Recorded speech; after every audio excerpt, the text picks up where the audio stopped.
everyone. Welcome back to Brooke and Connor. Connor is not here today, but Brooke is, and we have a very, very special guest, a friend of the podcast. If you've been listening, you've heard me mention my friend Lindsay before, my best friend from growing up. Lindsay's here today. Hey, Lindsay. Hi, everyone. Hey, thanks so much for joining us all the way from across the pond. Yep, I'm right live from my work office in London. Yeah, thanks for coming. We really are so glad to have you.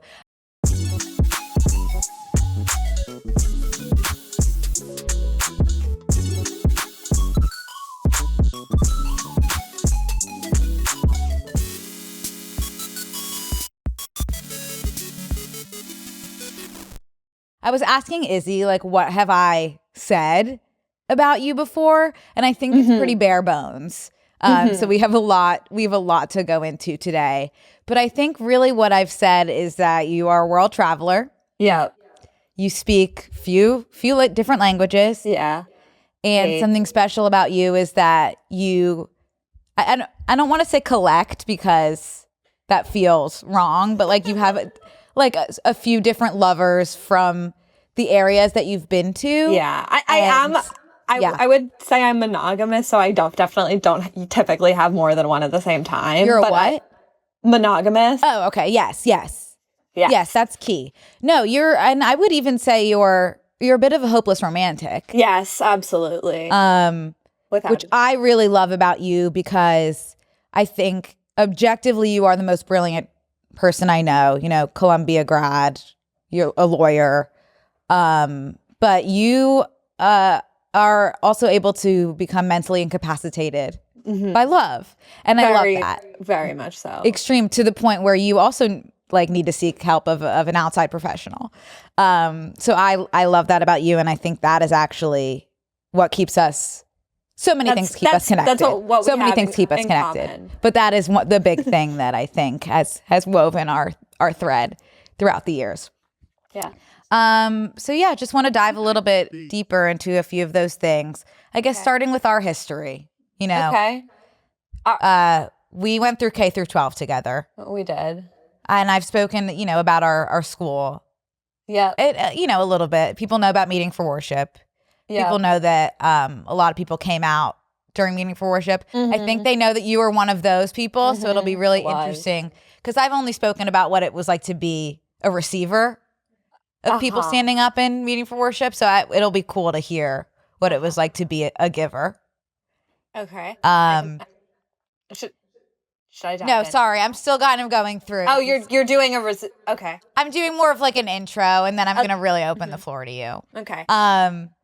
Just kind of going through our background a little bit. So we've known each other since kindergarten. I think we were in the same first grade class, 1B. Michelle did. Not sure if we can. I don't know how much we connected in 1B. I definitely admired you. I feel like we really connected in third grade, right? 3C, that's right. In 3C, which looking back was the classroom for the neurodivergent folk. Would you say? Certainly, we would be evidence suggesting that. I would say. Well, and there was I think there was a bigger. It was like the kids who needed a little bit of extra TLC, and I think that's when we started. Is that when we started? The sponges? I think yes. That was when we started with all the fads. With the different crazy bones and sponges and all the different fads. And we were collectors. I think it was when we became very close was in 5th or 6th grade when you moved to my street. Yes, agreed. Started that connection in 3rd grade when we drew faces on sponges and, they were our family, the sponges. And stress balls as well. Those were members of our family. Tamagotchis, the Go-Go's. Yeah. Started collecting. And then when I moved to your street, it was game over. And I can share that this was fun, that Brooke would routinely run away from home. Nice. And her parents would call my house and be like, just checking that Brooke is there. And we'd be like, yeah, she's here. And they're like, okay, great. Don't tell her we called. I didn't know that they did that. Yeah, they called. It's nice to know that they cared because I was always like, they don't care about me. Yeah, I would run away, I would say maybe once a week or so. Once or twice. But did, even apart from running away, spent my entire adolescence at your home. Apart from running away. I would say. And you're also the creative mind behind Grease and Wicked and all of the plays that the producer. We did. You were the producer. And I think that also speaks to your character, is that you didn't even feel the need to be a main character. You were just fine to be the creative mind. Yeah. So, I mean, really. I was Javert. I was, actually, I think that was my main role. I was Sweeney Todd. Oh, I don't remember that. You don't remember that I was Sweeney Todd? I don't really remember Sweeney Todd. It's because we never edited it together, but it's not a final product. We didn't make a final product. Yeah, we didn't. There was no execution, no, there was, but I don't think we still have access to it, which is why it faded away. That's probably for the best, because I think Sweeney Todd and Les Mis especially, I was like, it's almost like it's not cute anymore. Like we were like, maybe has Les Mis seen the light of day? No, I won't. I'm not showing Les Mis because we're 18. We were 18. Yeah, I think we were like juniors or seniors in high school. Yeah. Possibly a little bit too old to be doing home videos. No, you know what? You're never too old to be doing that. Has Gravity the musical seen the light of day? Has what? Gravity the musical? No. No. It's unlisted, so. Gravity the musical was, and this is like the kind of school we went to, like you could do anything for your physics final project. So we made a musical called Gravity the Musical. Limited science involved. No science involved. No, I would say no science involved. But it was like, it was a musical about the story. It was a gay story of Copernicus and who's the other one? Kepler. Yeah. So got a 97 on it. Got a 97. I thought we got a 98. Might have been. Yeah. So that's a little bit about our history.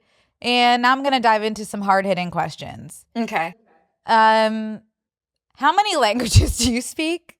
8. Okay. Not all fluently, but I will say that all but one are connected to, have been at one point or another connected to at least one lady. Are you comfortable walking us through kind of which languages you speak and how they're romantically tied to your life? Yeah, but I'll just and level of proficiency. I'll be very, very brief, and then you don't have to be brief. Like, this is why we're here. Oh, unless you want to be. Well, I was gonna say I could do a brief summary, and then we could dig more deeply into what you felt was worth digging into. But I feel that whatever you want to speak about is what's worth being said. So my first language I learned was Spanish. Started learning in middle school, was obsessed.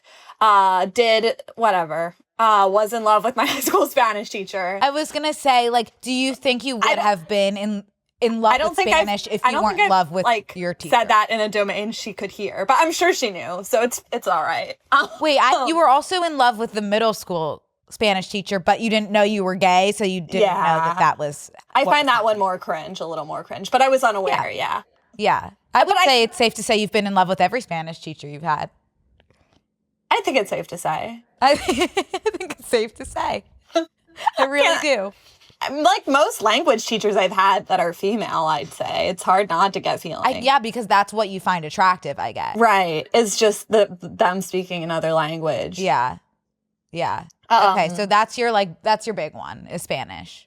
Yes. So that's the one that I speak like, I would say, like, very, very fluently. I also did have a relationship of 2.5 years with a Dominican woman who the relationship primary language was Spanish. Yes. Then Russian. And you were able to step into more of a stepmother role. Is that okay to say? Yeah. Well, no, I never acted. She still has a son. Yeah. I don't think I ever acted like a stepmother to him. I think I just acted kind of like a friend. But actually, a fun fact, for his birthday, I got him Japanese lessons because he was like obsessed with like anime. And I was like, okay, but you need to see that Japan is like beyond anime. So I got Japanese lessons for him. And then the next year, great gift. Yeah, then the next year on his birthday, he was like, Lindsay, I was like, oh, I got you a gift. And he was like, is it school? Please tell me it's not school. And I was That's a good lesson. Like, yeah.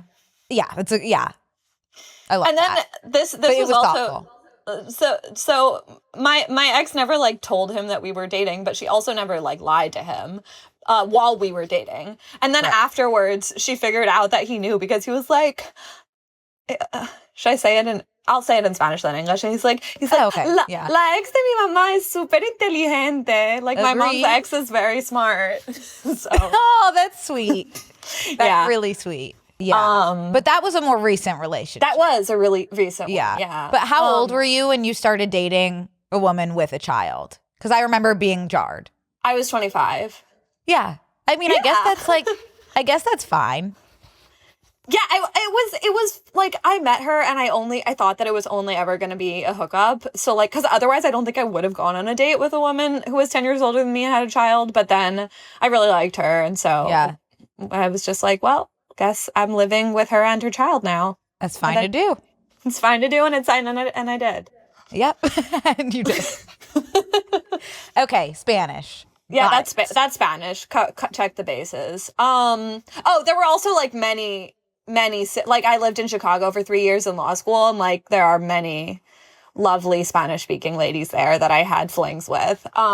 So that's another wing of Spanish. But Russian, I was an exchange student in Russia when I was 16, and actually that was how I realized I was gay. My first kiss with a woman and first having sex with a woman was in Nizhny Novgorod, Russia. Yeah. I don't think she does not speak English, nor does anyone she knows. So I think it's fine to say. I think it's fine to say. I also do want to flag that, imagine my shock. We're 16, we're sophomores in high school. Our school has no sort of like program or anything like that.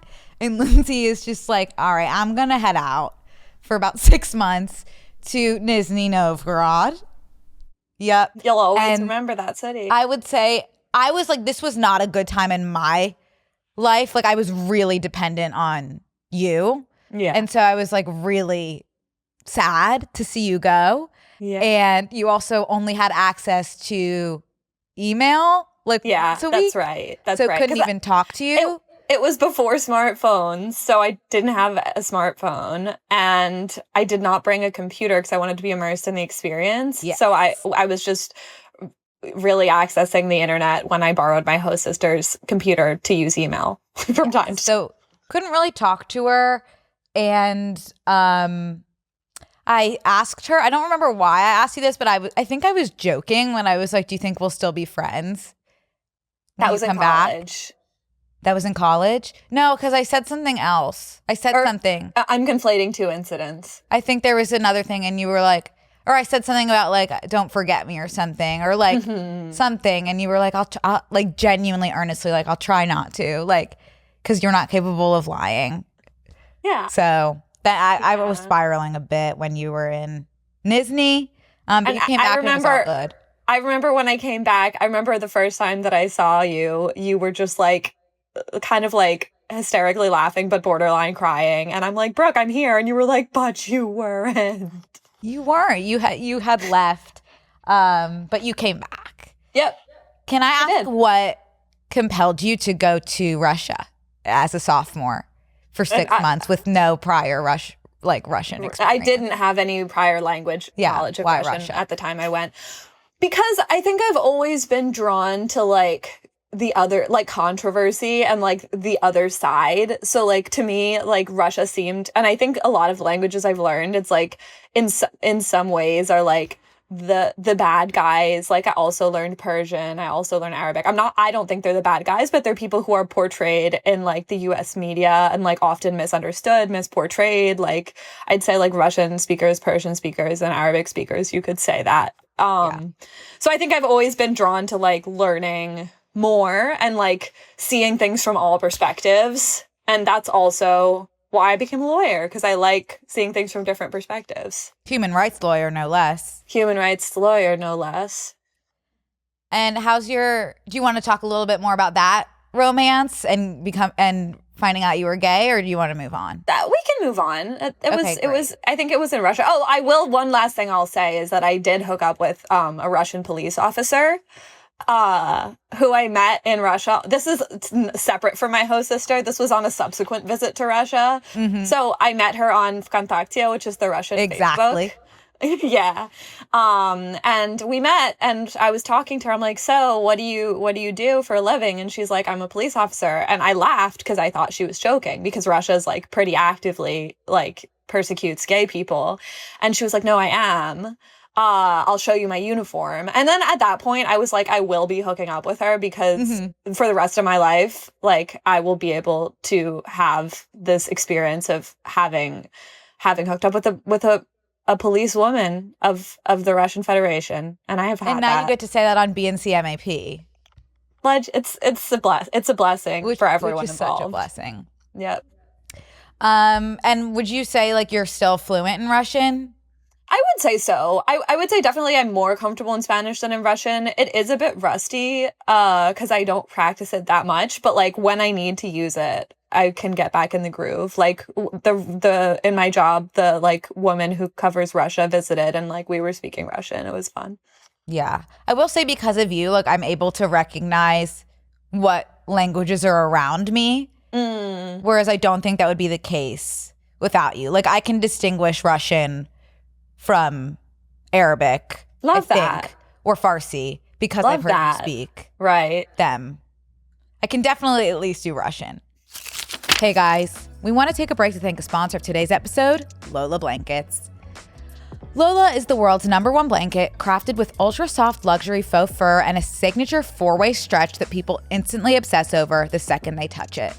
I have 2 Lolas at home. I have my sky blue Lola, and I'm not exactly sure what shade of green my other Lola is, but it's a gorgeous jade-ish green, and I'm obsessed with it. And more importantly, my cats are obsessed with the Lolas. And I've seen TikToks that if you have a cat that's not affectionate, get a Lola and it will be sure to warm right up to you. It's machine washable, double hemmed, and built to last for years, making it a truly meaningful long-term gift. It stays flawless. No shedding, no pilling, no delicate care worries, which make it a gift people can usually enjoy every day. Lola has become my go-to. I have no idea what to get them gift, because it's one of those things people instantly fall in love with the second they feel it. A Lola isn't just a blanket. It's a home upgrade gift. It instantly elevates any space, making it feel warm, cozy, and styled. The colors and textures make it an easy, foolproof gift. It fits effortlessly into any home aesthetic. Lola has over 20,000 5-star reviews. Thousands of people gifting it, loving it, and talking about it. There's a reason it's called the world's #1 blanket. It's the gift people don't stop raving about. For a limited time, our listeners can get 40% off select Lola Blanket products with code BNC at checkout. Just head to lolablankets.com and use code BNC. After you purchase, they'll ask you where you heard about them. Please support our show and let them know we sent you. Wrap yourself in luxury with Lola Blankets. Hey guys, we want to take a break to thank a sponsor of today's episode, Poshmark. You know when you have that one item you've been searching for forever? Maybe it's a vintage designer bag, the perfect wedding guest outfit, or a pair of boots you saw once and have never stopped thinking about. I feel like we've all had that experience where something sells out and then you're left hunting the internet for months trying to track it down. That's why I've been loving Poshmark lately. I was honestly shocked by how many amazing finds there are. Whether you're looking for luxury pieces from brands like Prada, Miu Miu, or Bottega, or everyday favorites like Free People Movement, Skims, or Vuori, it's kind of a treasure hunt in the best way possible. Poshmark has millions of new and pre-loved items, so it's become one of my favorite places to search for those hard-to-find pieces and score incredible deals. And if you're shopping for luxury items, select purchases over $500 go through Poshmark's authentication process, which makes shopping feel even more secure. And if you're anything like me and have clothes sitting in your closet that you never wear, you can also sell them on Poshmark. With access to more than 80 million users, it's a great way to give your items a second life and make some extra money. Find what feels like you. Shop and share your style on Poshmark today. Download the Poshmark app and use invite code BNC when you sign up to get $10 off your first purchase. Or shop now on Poshmark.com/BNC and get $10 off your first purchase. That's POSHMARK.com/BNC. Okay. Spanish, Russian. Yeah, the Spanish Russian. So then I was man down at age 18 when I fell in love for the first time. This is a big one. With a girl who was Persian American. Yeah. But it was out of love for her that I learned Farsi. Yes. Yeah. Fair to do. She, at the time and throughout the entire course of our relationship, identified as straight, asked me to be her girlfriend by saying, if you want, you can tell people that I'm your girlfriend. She was the greatest. She was the greatest. That was my first love. Yeah. But then I did start taking Persian in undergrad for that reason. But I majored in linguistics so that I could not only take Persian, but also other languages. So I also started studying Mandarin in undergrad. And pause, because I want to go back to the first love real quick. Yeah, back. That was the first time you really transcended beyond language in terms of morphing, I would say, because becoming more like, not more like her, but I see. Changing some other aspects. I see. Like, for example, in high school, you would wear different unique things to school, I'd say. A few times that you were in... I did dress as the teacher I had a crush on for Dress Like a Teacher Day. But, she wasn't my teacher and had never been, so it was really weird. Yeah. I'm thinking more of, when you would show up in, more like a Tanzanian cloth. Oh, yeah, that was just because of my travels. I know, but I'm saying, you weren't necessarily, doing, high fashion. No, never. And I do want to flag that one of our teachers did pull you aside and offer to give you her daughter's hand-me-downs, right? No, I think what you're thinking of is the cafeteria lady. I was walking through to get a cookie after lunch, and she just was like, "You can go." And I was like, "No, I'll pay for it. That's fine." And she's like, "No, just go." Because of the way I was dressed, she was assuming that I was not able to afford some snack. No, I remember, or maybe she told me to tell you. I don't know. Maybe. Madame, remember Pajot? Pajot Pavlov. Mm-hmm. I thought she was like, you can have these clothes. No, I think you're right. You're right, actually. That's ringing a bell. It wasn't ringing a bell till you said which teacher it was, but now it is. So basically, not dressed to the nines. Yeah. Okay? Yeah, never. But you started shopping at Urban Outfitters when you started dating this woman. Because she was you really became into fashion, which was shocking. Yeah. As someone who presented the way you did. Which is over now. Yeah, which is over. So it's interesting to see what you carry with you. True. And then what I don't. But I do don't. Usually carry the languages with me. You carry. It's stunning how you carry the language with you. After I broke up with after we actually I broke up. Well, after we broke up, I continued learning Farsi, and in fact, most of the learning Farsi was after that. So yeah, should we move to Yeah.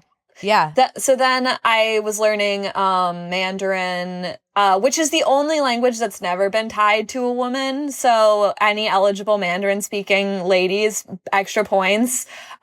如果你不会说英文, extra points. Because then I'll learn very quickly. Do you want to flag you're single? Or it's complicated?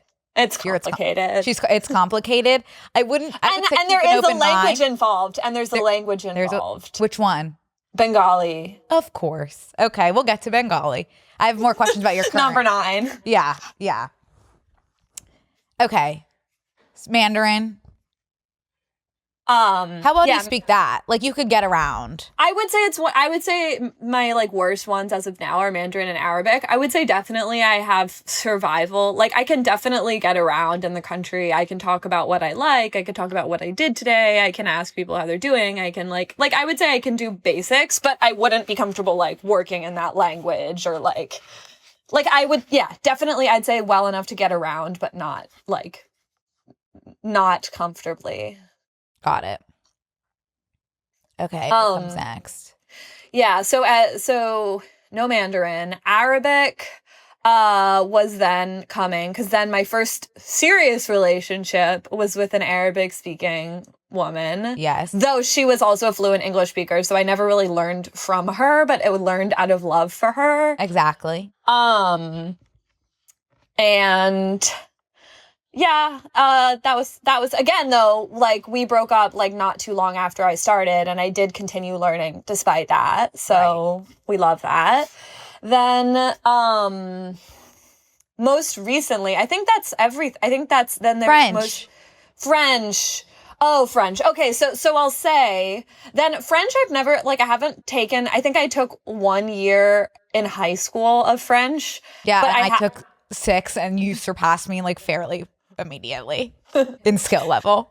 But it's quite similar to Spanish. And so I just went to France for a few months and then I was able to learn from that.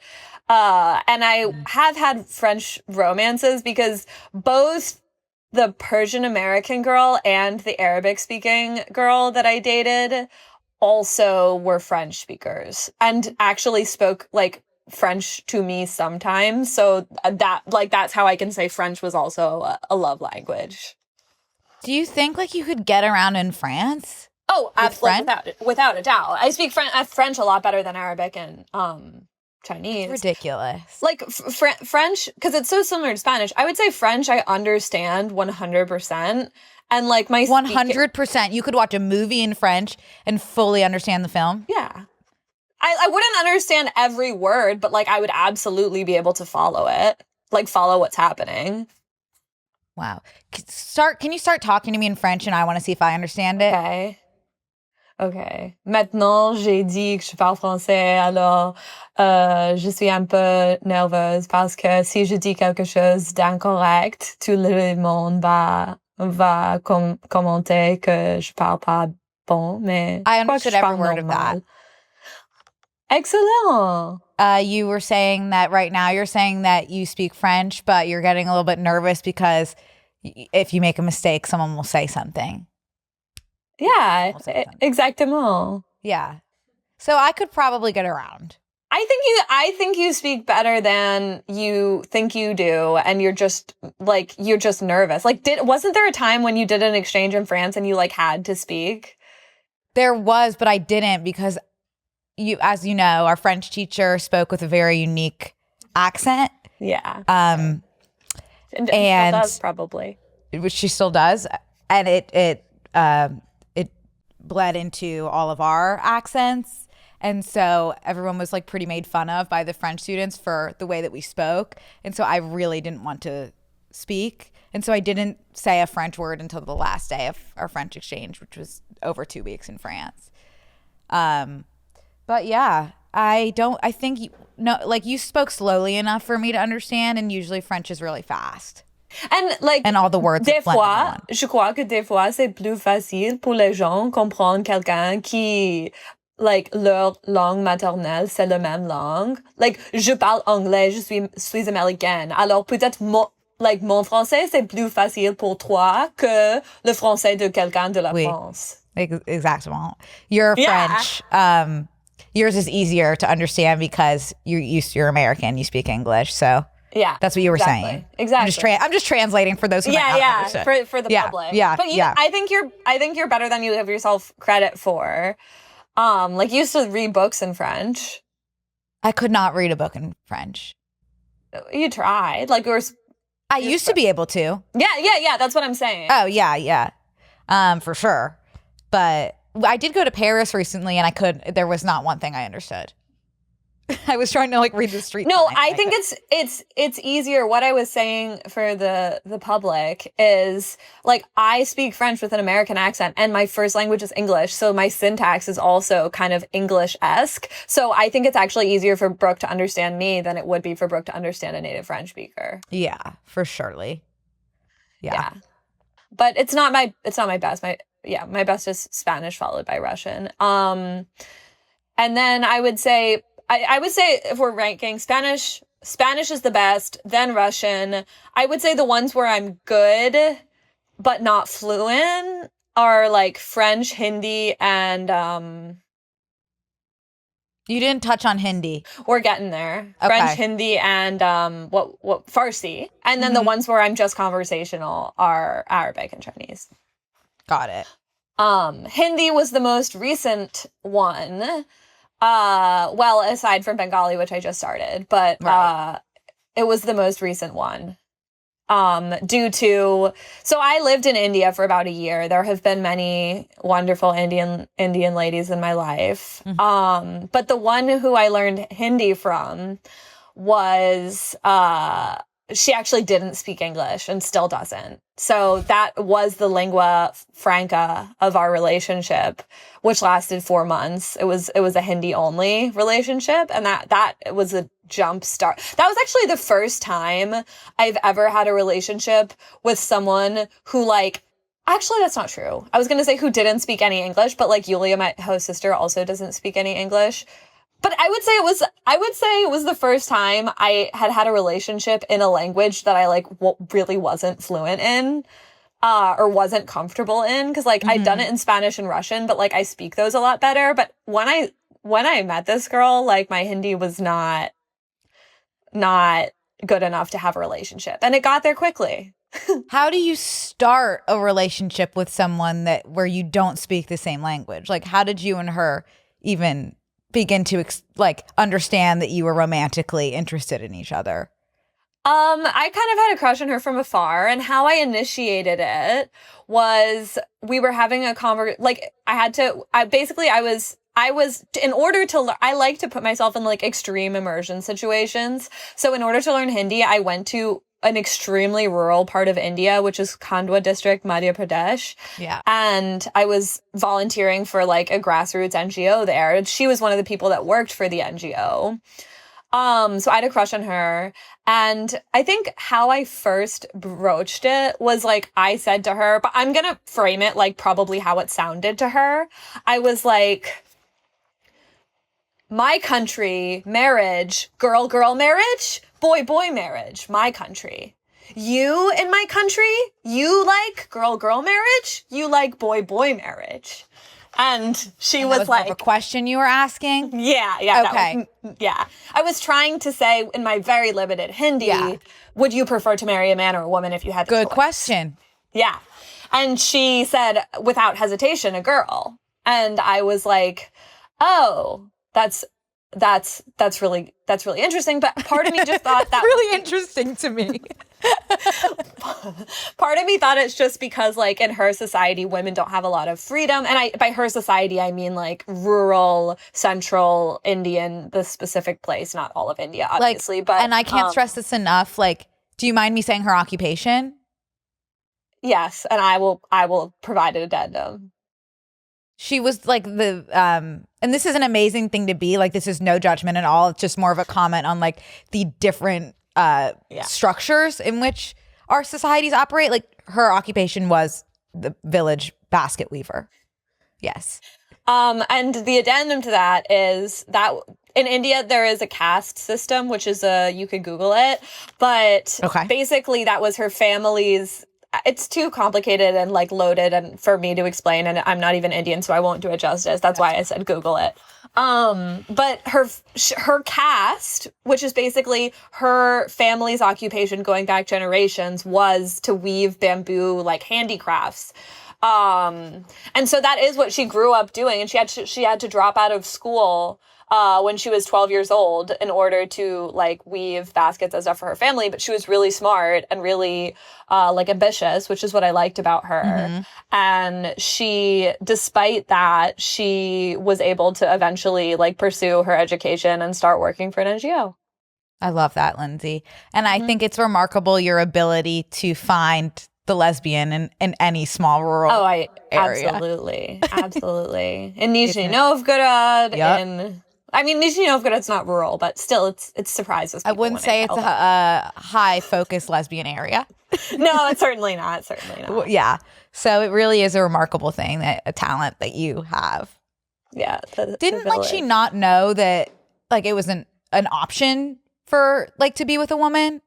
No, she was actually pretty woke about that. Something that, like, to give an idea of, like, what a rural environment she came from, like, I went to Delhi with her at some point in our relationship, and I, like, we got some, like, rice, and we got home, I put the rice in the microwave to heat it up for her, and she was like, is that heating? Like, she didn't know what the microwave was doing. So, like, that is the level. Or I was like, Lakshmi, whatever her name's Lakshmi. I was like, Lakshmi, you've never seen my country before.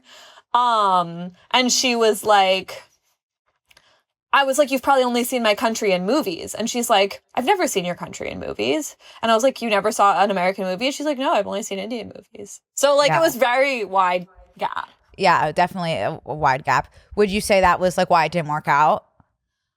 I would say like in a roundabout way, yes. I think it was one of those like you fell in love with like the potential, not the person. And I think that like I deeply admire her and like her dreams and like all the amazing things she has and will achieve.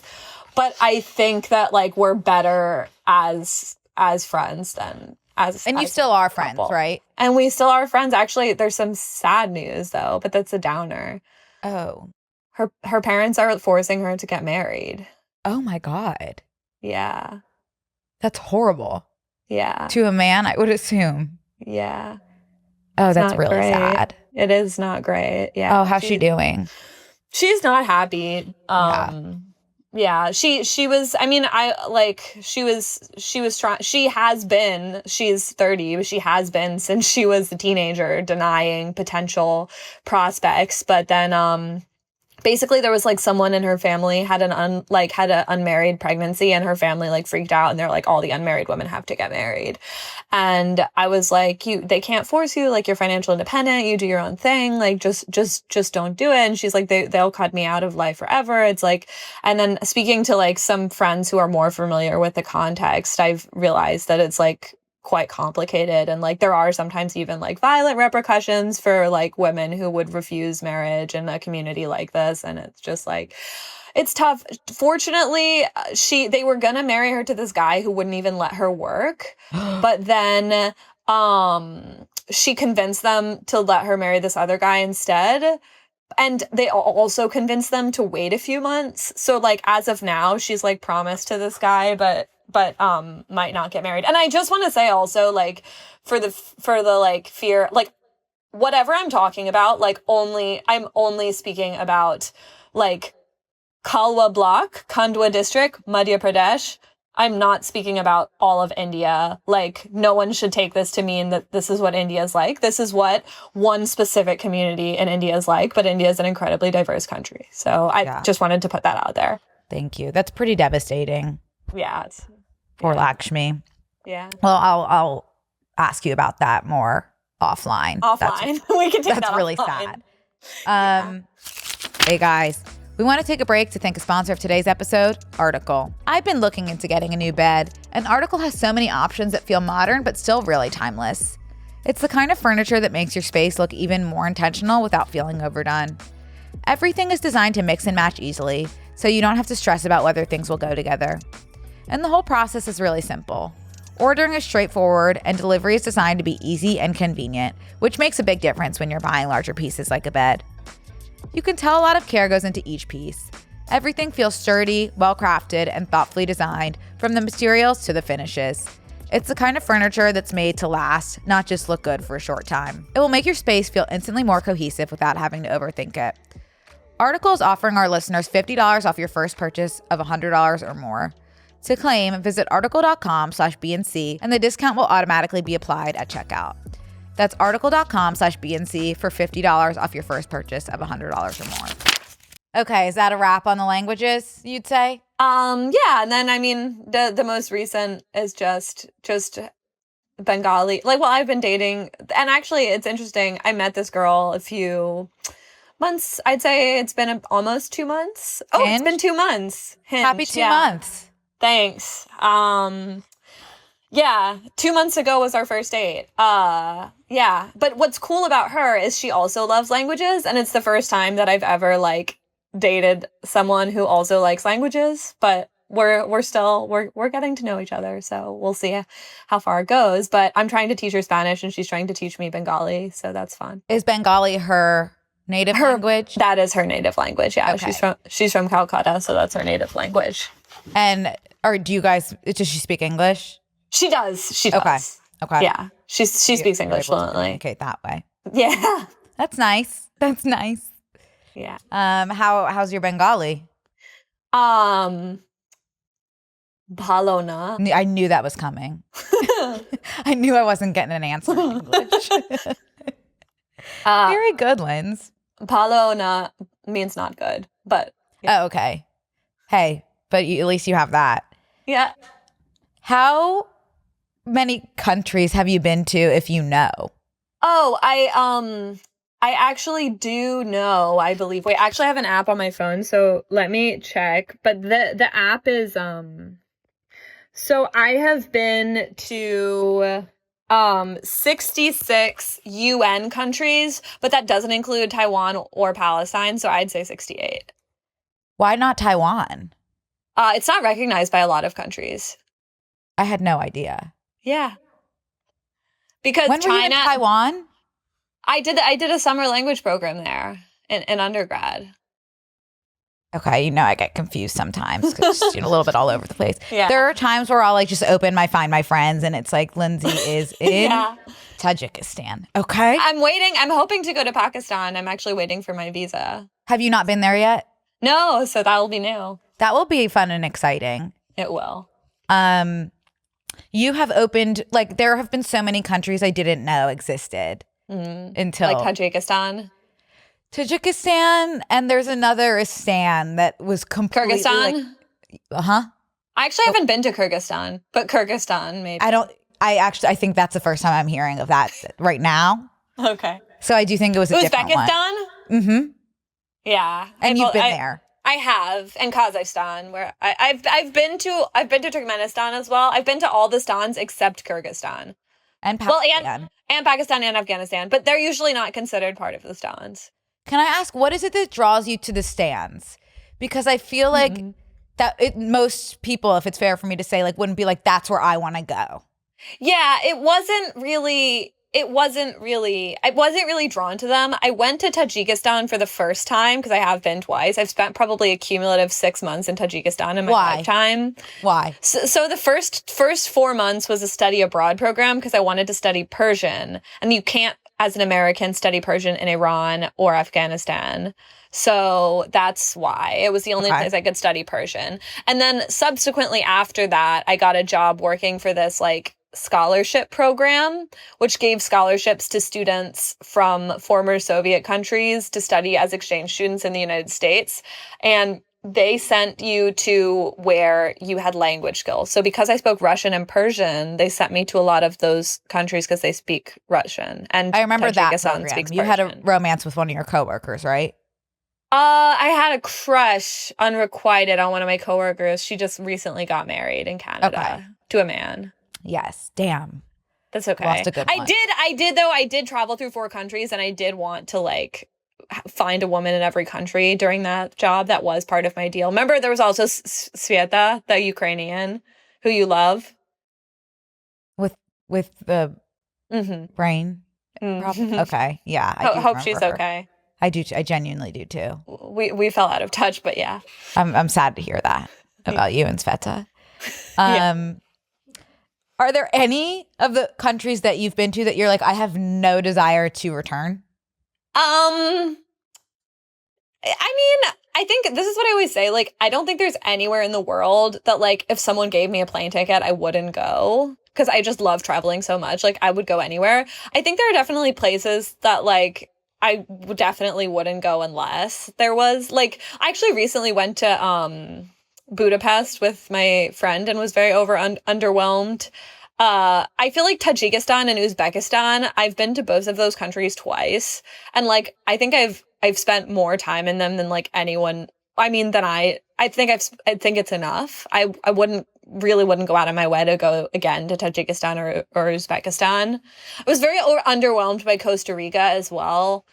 Some of my favorites have been Mexico, India. Those I could go back again and again and again and again because I just think there's so much cool stuff there. Also was a huge fan of Iran when I went there. Yeah. Do you want to talk about that?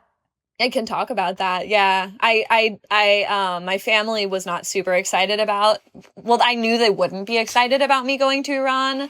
So I just told them I was going to Costa Rica. And put someone in a difficult position by telling them you were going to Iran and not to tell anyone. Yeah. Yep. Yeah. Hello. But I had a group chat that you were in, Brooke, of like my siblings and like my close friends who was aware that I was in Iran, and I would text them updates. But my parents, most notably, were not aware until that was after genuinely I scary for me, as you I are hadn't.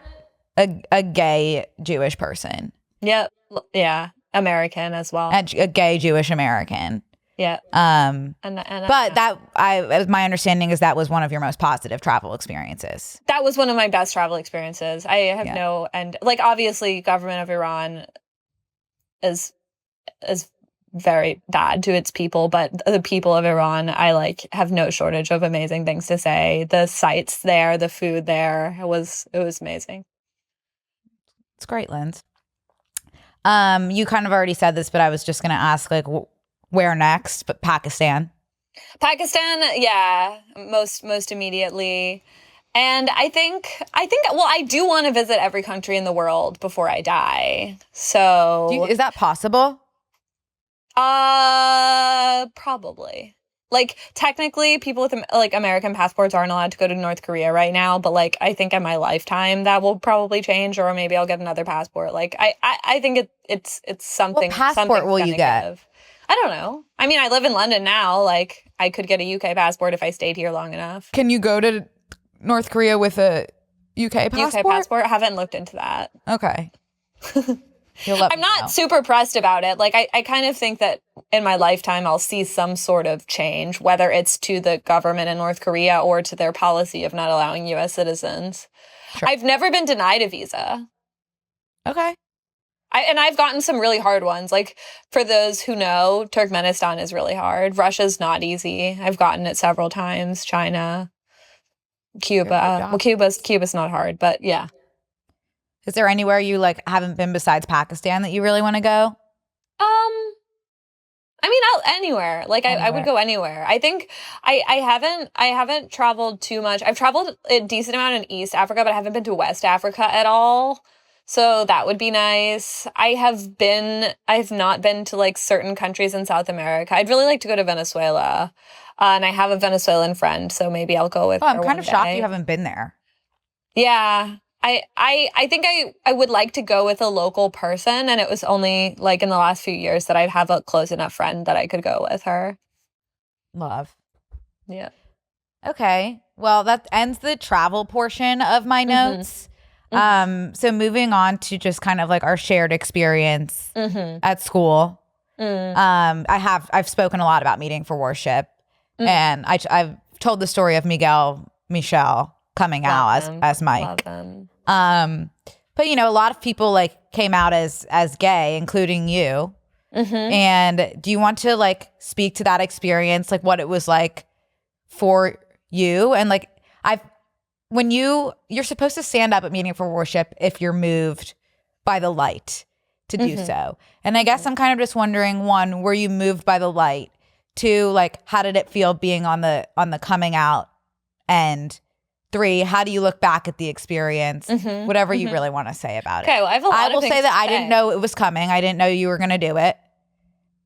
And I was sitting on the facing bench, which means there's like all these benches in our auditorium that just like our normal seats that face the stage. And then there's the facing bench where there's one bench in front of the stage that looks out at the audience.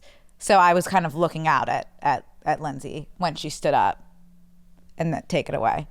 Yeah. Well, I remember there weren't very many. I think what is hard for people to understand when we talk about this is like how much things have changed since 2012 when this happened.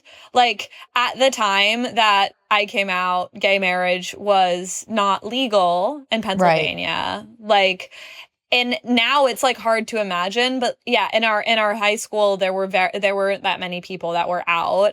I remember like it was one of the most progressive high schools in the area, and they wanted to do a presentation to the middle schoolers about LGBT, and everyone was like, "It's too soon." Like and it is wild to think that how much it's truly changed.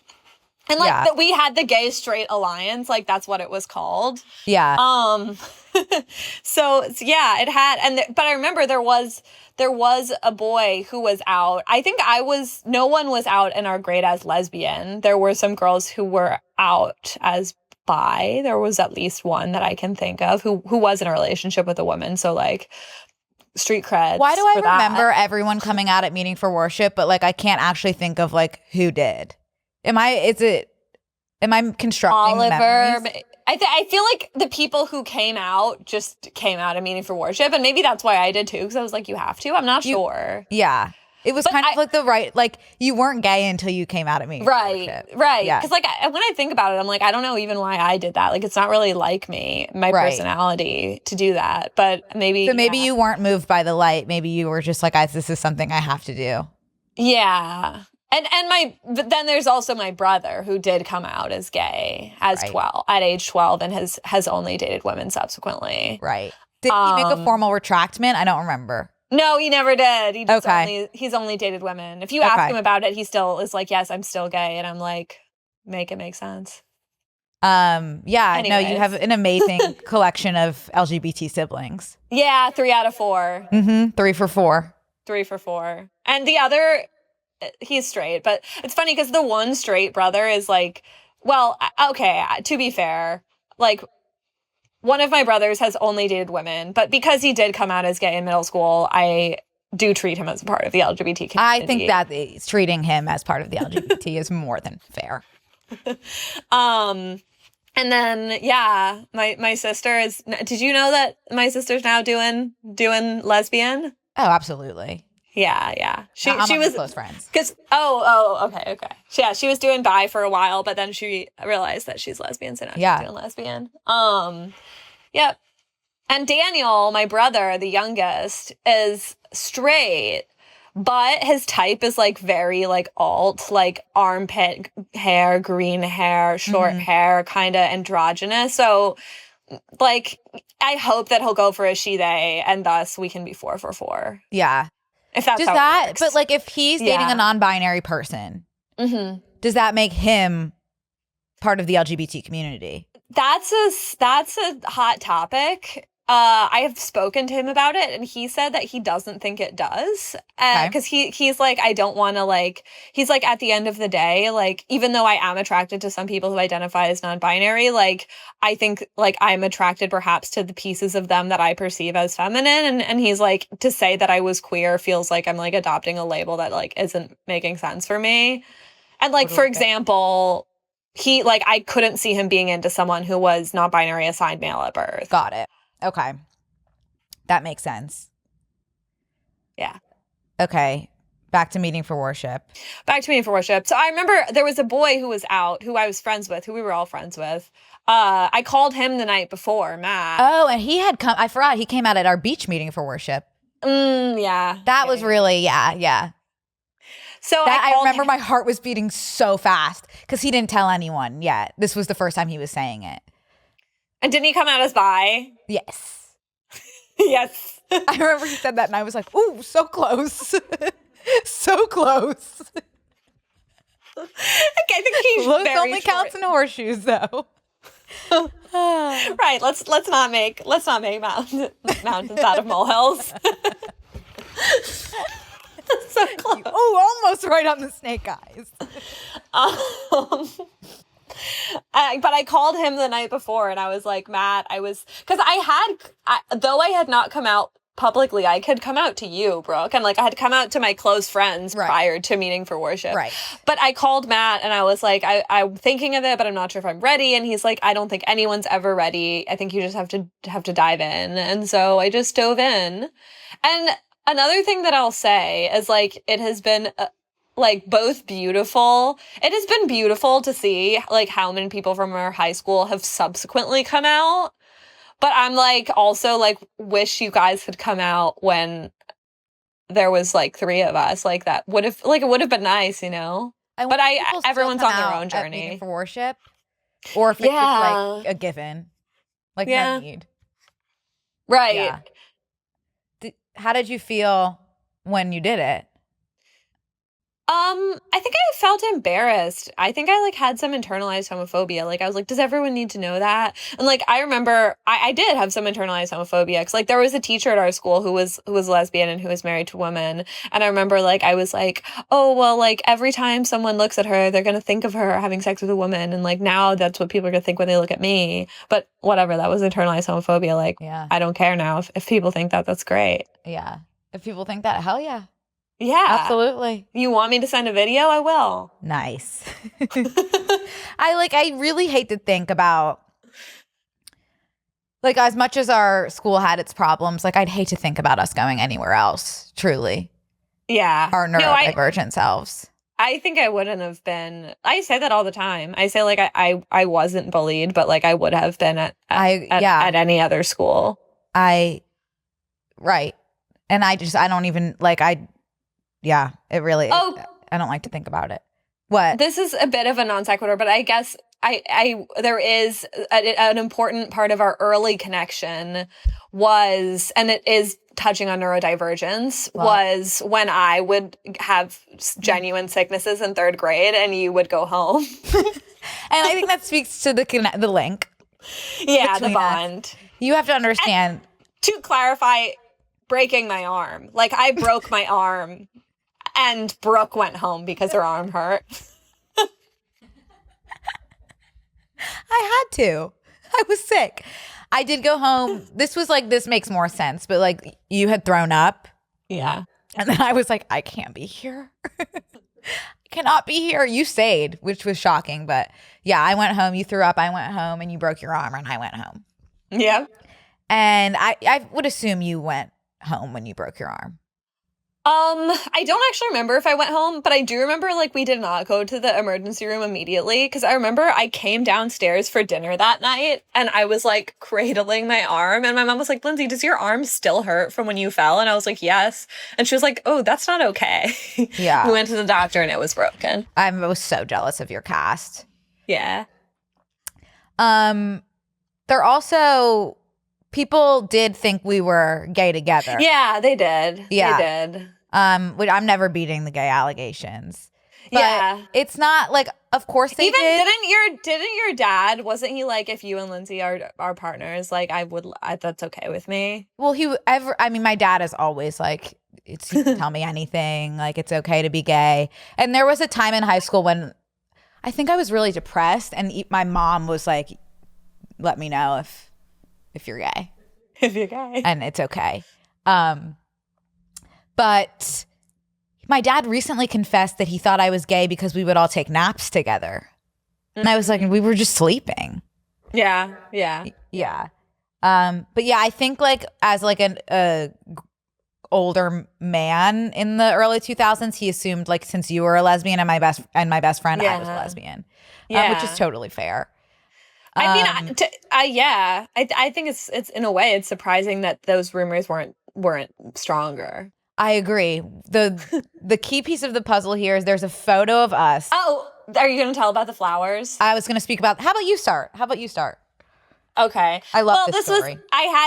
This is probably revealed too if she sees this. Something tells me she won't, but. Who knows? It tells me she's not tuning in, but you never reach know. out if you're tuning in. I will. Yep. Don't even care. So there was a girl in the grade above us who I had a crush on, and she was dating a boy. So I did make a card with her entire name in the Superman S's, a never-ending chain of Superman S's. Wrote all the reasons why I thought she was special. Cut some fresh flowers from my garden, and had you had a conversation with her at this point? I don't think so. We were in a club together, so like we had interacted peripherally through that. Totally. But I cut some fresh flowers from the garden, had a friend give it to her. She tweeted, "This is so nice, thanks so much." So that was sweet. But then as my way of secretly revealing this to her, we haven't even gone into my stalker, but that's okay for next time. As my way of revealing this to her, I posted a prom picture with Brooke in front of the flowers. No, I didn't post it because that would have been too obvious. I made Brooke post the picture of us standing in front of the flowers that I had cut and given to her. Am I making this up, or were you actually holding me like a baby in the photo? Or were we just standing there? I think we're just standing there, but I do think there might be another photo where I'm holding you like a baby. Okay. Yeah, so you were hoping that she would make the connection, the flowers behind you were the same flowers in the bouquet. Yeah, hoping. Which, like, yeah, that's pretty amazing, Lindsay. That's pretty damn amazing.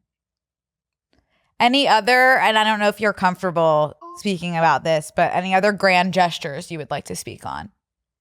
I mean, yeah, like what wouldn't I mean, do you be talking about Wheelf, or are we talking about like romantic gestures? I was thinking about curtains. Oh yeah, why not? Yeah. Take off the reins. So, I did, as we know, I was in love with my Spanish teacher. And we did a school-wide, so entire school, students, teachers, Secret Santa, Secret Snow Person. And I was like, I need to get my Spanish teacher for that. So I spoke to I thought she wasn't even your teacher at this point. No, this is the crazy thing, Brooke. In 9th grade, I got her organically. Like, picked her name organically. But this wasn't. And then in 11th grade, I raked it. And in 11th grade, she was your teacher? 12th. In 12th, she was, yeah. Okay. So what did you get her in 9th grade? Organically. Oh, yeah, what did I get her? Yeah, what was your gift? Reese's, and I made her a card. And you weren't in love with her yet? No, not yet. She was just like the hot milk from the oatmeal video. Yeah. Okay. So then when I was in love with her, so I did go to my friend who was the student council president and say, I'm going to need to pick her name. Is there anything you can do? And he said, well, we give envelopes out to every homeroom. So I can make sure she's in your envelope, but I can't make sure you pick her name because no one can do that. And I was like, that's fine. Put her in my envelope. I'll take it from there. I will take it from there. So in my homeroom, I announce, if anyone has Teacher Beep and Teacher Beep, they wrote my college recommendations, so I'd love to do something nice for them. Let me know and we can trade. Knowing fully well that only one of those two is going to be in the envelope. Pretty damn brilliant. Yep, that's how I used my intelligence at that age. Mm-hmm. Got her. I did devise a very detailed scavenger hunt, which involved like a secret alphabet and decoding messages. Yep. And it was like clues over 10 days. And once you finally decoded, and they were like references from all the books that she had taught. And like, once you finally, pretty in depth, I'd say. Yeah. And she knew it was me too. Like there was a moment when we were in the school cafeteria. Brooke, do you remember this, right? I don't know. Well, I was in the school cafeteria and she came up right behind me and was like, what are you doing? Yes, I remember that. She was like, I know that it's you, but I don't know what you're doing. And I was like, and you were giddy. Yeah. Fun fact, we are still in touch. We're still friends. Oh, I mean, the way that you weaseled yourself into her life was incredible. Like, and I haven't had feelings class. For her, to clarify, since high school, but I did do a masterclass.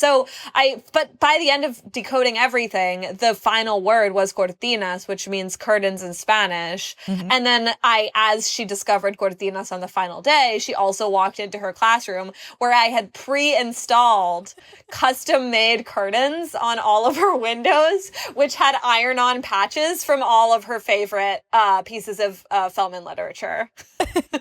And the curtains, she had been kind of like complaining about the light at one point, right? Yeah, something like just like the glare and like needing a curtain or something. And so you had actually fashioned her a custom pair pre-installed.